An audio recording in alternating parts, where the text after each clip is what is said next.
ಆತ್ಮೀಯ ಬಂಧುಗಳೇ, ಮಹಾಭಾರತ ಭೀಷ್ಮ ಪರ್ವ 5ರಿಂದ ಶ್ರೀಮದ್ ಭಗವದ್ಗೀತಾ ವಿಭೂತಿ ಯೋಗವನ್ನು ತಿಳ್ಕೊಳ್ತಾ ಇದ್ವಿ.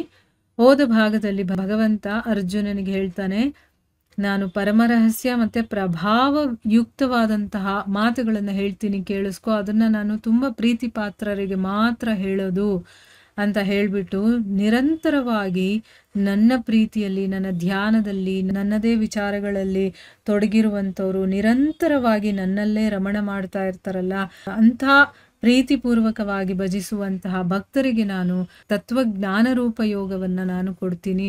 ಅದರಿಂದ ಅವರು ನನ್ನನ್ನು ಪಡ್ಕೊಳ್ತಾರೆ.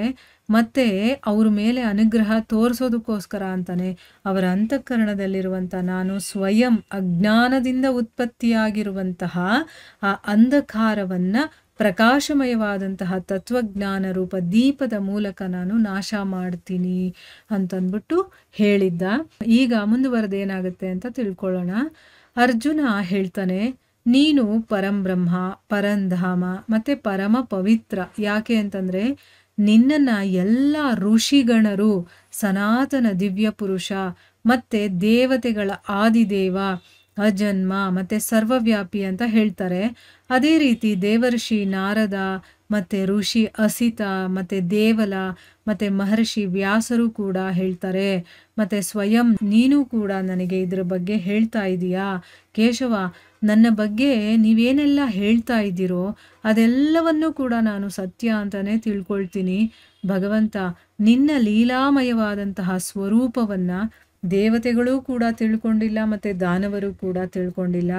ಹೇ ಭೂತಗಳನ್ನು ಉತ್ಪತ್ತಿ ಮಾಡುವಂಥವನೇ, ಅಂದ್ರೆ ಏನು, ಜೀವಿಗಳನ್ನು ಉತ್ಪತ್ತಿ ಮಾಡೋನು ಅಂತ ಅರ್ಥ. ಜೀವಿಗಳನ್ನ ಭೂತಗಳು ಅಂತ ಕರೀತಾರೆ. ಹೇ ಭೂತಗಳ ಈಶ್ವರ, ಹೇ ದೇವರ ದೇವ, ಹೇ ಜಗತ್ ಸ್ವಾಮಿ, ಹೇ ಪುರುಷೋತ್ತಮ, ನೀನು ಸ್ವತಃ ನಿನ್ನನ್ನು ನೀನೇ ತಿಳಿದಿದ್ಯಾ. ಅಂದರೆ ನಿನ್ನನ್ನು ತಿಳ್ಕೊಂಡಿರುವಂಥವ್ರು ಬೇರೆ ಯಾರೂ ಇಲ್ಲ, ನಿನಗೆ ನೀನೇ ಸಾಟಿ ಅಂತ ಹೇಳಲ್ವಾ. ನಿನ್ನನ್ನು ತಿಳ್ಕೊಳ್ಳೋದಕ್ಕೆ ನಿನ್ನಿಂದಾನೇ ಸಾಧ್ಯ. ಅದಕ್ಕೋಸ್ಕರ ನೀನೇ ಆ ನಿನ್ನ ದಿವ್ಯ ವಿಭೂತಿಗಳನ್ನು ಸಂಪೂರ್ಣವಾಗಿ ಹೇಳೋದ್ರಲ್ಲಿ ನೀನು ಸಮರ್ಥನಾಗಿದೆಯಾ. ಅಂದರೆ ನಿನ್ನ ವಿಭೂತಿಗಳ ಬಗ್ಗೆ ನೀನೇ ಹೇಳೋದಕ್ಕೆ ಸಾಧ್ಯನೇ ಹೊರತು ಬೇರೆಯವ್ರು ಹೇಳೋದಕ್ಕೆ ಸಾಧ್ಯ ಇಲ್ಲ. ಯಾವ ವಿಭೂತಿಗಳ ಮೂಲಕ ನೀನು ಈ ಎಲ್ಲ ಲೋಕಗಳಲ್ಲೂ ಕೂಡ ವ್ಯಾಪ್ತನಾಗಿ ಸ್ಥಿತನಾಗಿದೆಯಾ. ಯೋಗೇಶ್ವರ, ನಾನು ಯಾವ ರೀತಿ ನಿರಂತರ ಚಿಂತನೆ ಮಾಡ್ತಾ ನಿನ್ನನ್ನು ತಿಳ್ಕೊಳ್ಳಿ.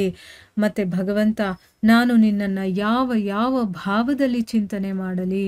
ಅಂದರೆ ಎಲ್ಲಾನು ನೀನೇ ಅಂತ ಹೇಳ್ತಾ ಇದೆಯಾ, ಎಲ್ಲ ಕಡೆ ನೀನೇ ಇದೆಯಾ ಅಂತ ಹೇಳ್ತಾ ಇದೆಯಲ್ಲ, ನಾನು ಯಾವ ರೀತಿ ನಿನ್ನ ಚಿಂತನೆ ಮಾಡಬೇಕು ಅಂತ ಕೇಳ್ತಾ ಇದ್ದಾನೆ. ಜನಾರ್ದನ, ನಿನ್ನ ಯೋಗ ಶಕ್ತಿಯನ್ನು ಮತ್ತು ವಿಭೂತಿಯನ್ನು ವಿಸ್ತಾರವಾಗಿ ಹೇಳು.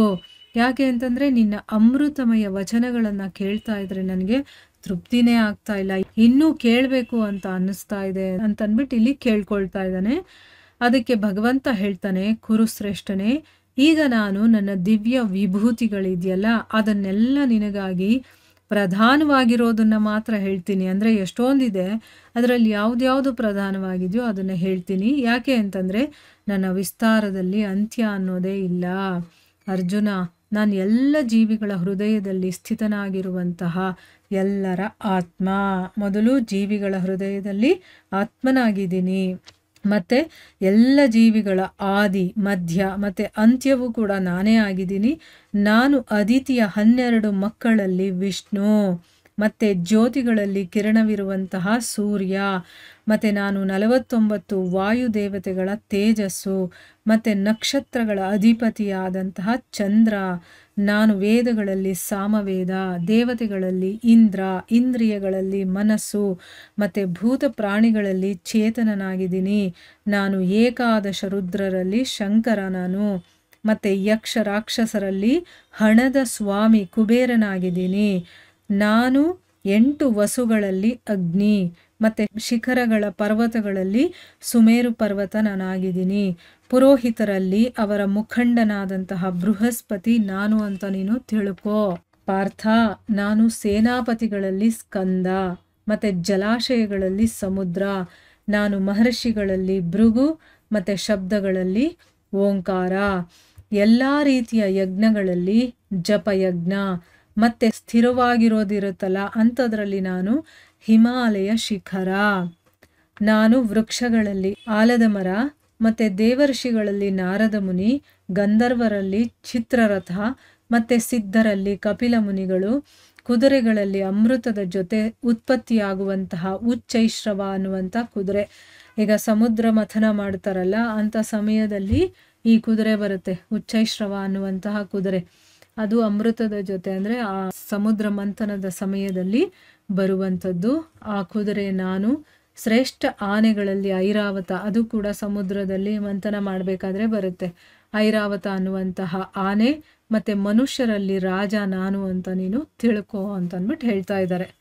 ಅದಕ್ಕೆ ರಾಜನನ್ನ ಭಗವಂತನ ಪ್ರತಿನಿಧಿ ಅಂತ ಹೇಳ್ತಾರೆ. ಭಗವಂತ ಎಲ್ಲ ಕಡೆ ಅವನೇ ಎಲ್ಲ ನೋಡ್ಕೊಳ್ಳೋಕೆ ಸಾಧ್ಯ ಇಲ್ಲ ಅಂತಲ್ಲ, ಎಲ್ಲ ಕಡೆ ಅವನು ಇರೋದಿಲ್ಲ.